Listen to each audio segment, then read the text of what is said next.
Welcome back to my YouTube channel. Hope you all are doing well. So in this video lecture we are going to discuss Bloch's theorem. ये theorem paper के point of view से बहुत important है, 16 marks में आती है. So let's get started our video. So statement क्या है ब्लॉसिस थ्योरम की? An incompressible fluid moves sturdily and irrotationally under no external forces parallel to the complex jet plane, passing through a fixed cylinder whose section in that plane bounded by a closed curve C. Then the complex potential of the flow is Wz.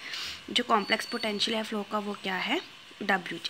And the action of fluid pressure on the cylinder is equivalently to a force per unit length having components. जो force के component है per unit length वो क्या है? x along x axis, y along y axis. and couple per unit length क्या है?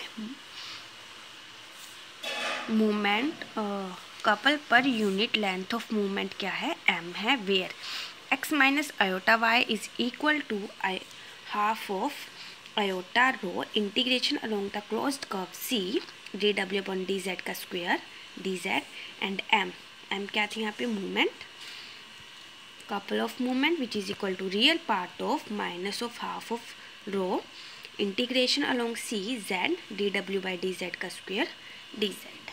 सो ये statement है, आपको एज इट इज़ लर्न करनी है. प्रूफ देखते हैं, क्योंकि जो पेपर में है ये थ्योरम स्टेट एंड प्रूव में आती है, तो आपको स्टेटमेंट लर्न करनी पड़ेगी. सॉल्यूशन देखते हैं. Take the plane of flow x complex z plane. तो हमने प्लेन ऑफ फ्लो क्या लेना है? कॉम्प्लेक्स जेट प्लेन लेना है. Consider a curve C in x y plane. X y plane में जेड प्लेन का मतलब क्या? हमने एक्स वाई प्लेन लेना है. कर्व क्या लेनी है? सी.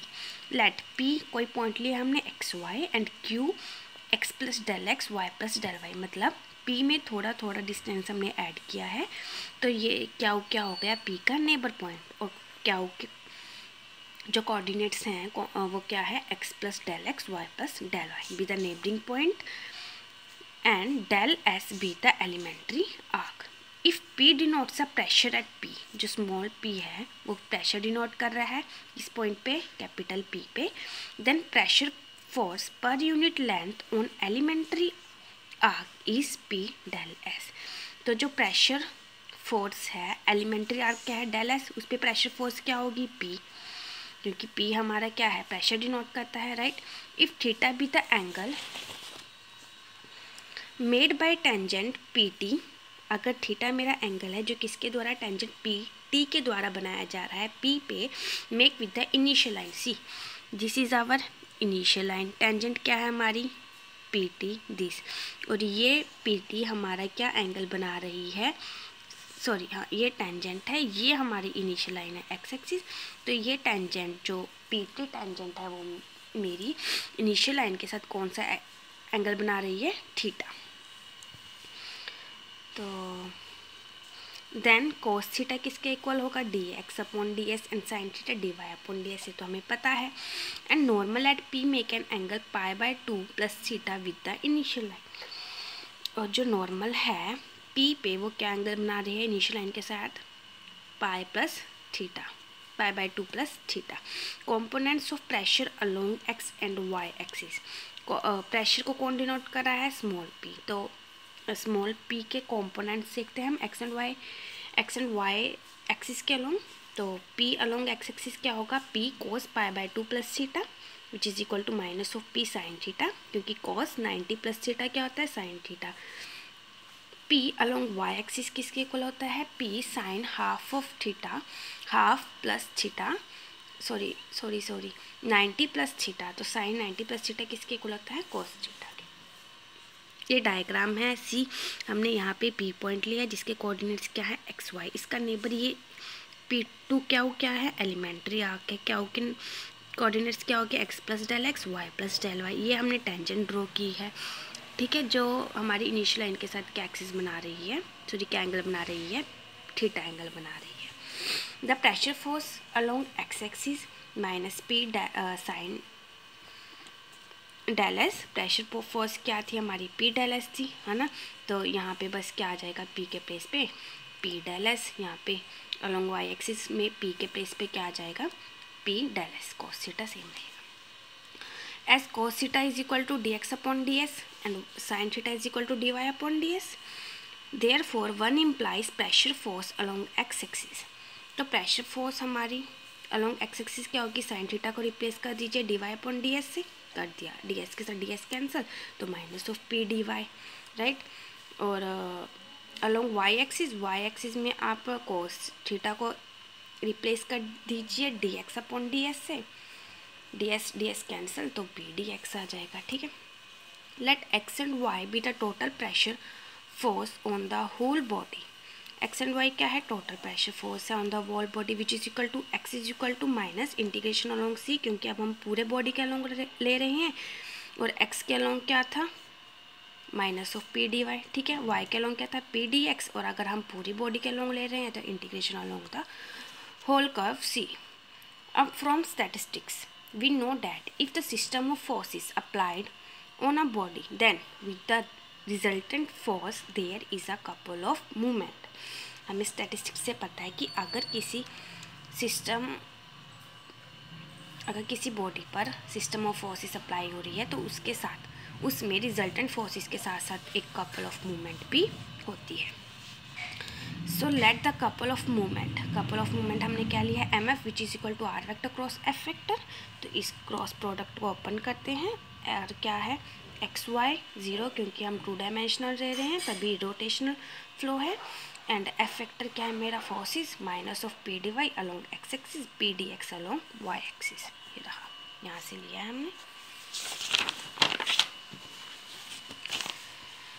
नाउ एम एफ क्या आ जाएगा, k vector p x d x plus p y d y, जब आप क्रॉस प्रोडक्ट ओपन करेंगे, therefore total movement of force magnitude along the entire body. Total movement of forces क्या होगी, जब हम इसका इंटीग्रेशन कर देंगे along the whole body, right. जब हम किसी छोटे से पार्ट को हमने उस पार्ट के थ्रू होल बॉडी की वैल्यू निकालनी होती है तो हम उसकी इंटीग्रेशन कर देते हैं अलोंग द होल बॉडी, यही करते हैं। तो अब हमने p कॉमन ले लिया तो क्या गया, integration along the whole curve C p x d x plus y d y, इसको हमने इक्वेशन नंबर 3 नाम दे दिया। Now we know that by Bernoulli's theorem क्या कहती है, p upon rho plus half of q square is equal to a, where a is a constant. p is equal to, इसको solve कीजिए, rho को इधर ले जाइए, इसको इधर ले जाइए, तो p की वैल्यू क्या आ गई, a rho minus q square rho upon. Now using values in 2 में वैल्यू पुट कीजिए, एक्स किसके इक्वल था, minus of integration along C p d y, p की वैल्यू पुट कर दी यहाँ से, ठीक है। अब हमने क्या किया, माइनस को बाहर निकाल लिया पॉजिटिव बनाने के लिए, तो यहाँ पे एक्स की वैल्यू क्या आ गई, integration along the closed curve C half of rho q square minus a rho d Y.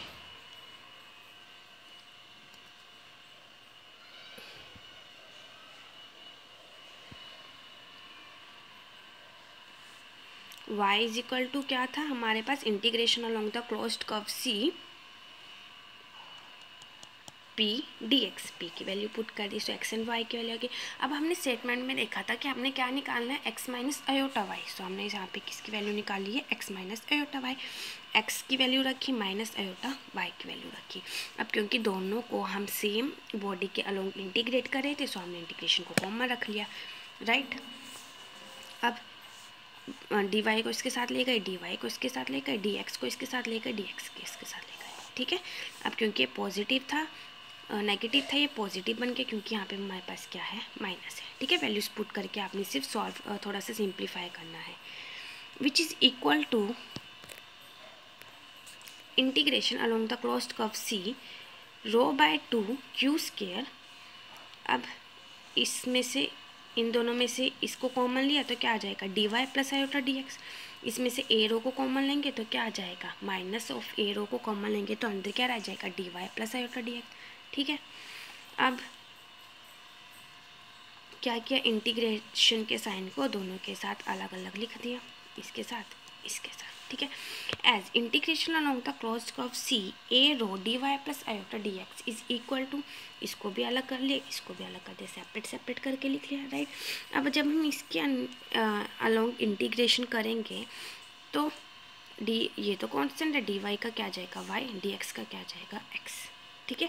अब क्योंकि हम क्लोज्ड कर्व के को अलोंग कर रहे हैं तो क्लोज्ड कर्व के अलोंग जब हम इंटीग्रेशन करते हैं तो उसका एंडिंग पॉइंट और स्टार्टिंग पॉइंट सेम होता है, जिसके कारण वो कैंसिल हो जाता है और आंसर क्या आता है मेरा 0। तो यहाँ पे मेरी इसकी वैल्यू तो क्या आ गई 0, इसकी वैल्यू आ गई 0। अब हम इसको सॉल्व करेंगे, x minus iota y is equal to integration along the closed curve C rho by 2 q square d y plus iota d x, ठीक है। ये बचता है अब हमारे पास। अब सेकंड हमने क्या कहा था, m क्या था मेरा, रियल पार्ट ऑफ समथिंग था। तो m की वैल्यू पहले हमने, m की वैल्यू क्या थी मेरे पास, ये रही, ठीक है। यहाँ पे हम p की वैल्यू पुट करेंगे जो कि ये थी, आ जाइए नीचे,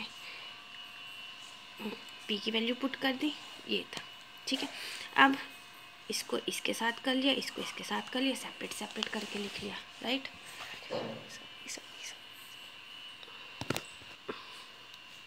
इंटीग्रेशन को सॉल्व करें, देखिए कैसे,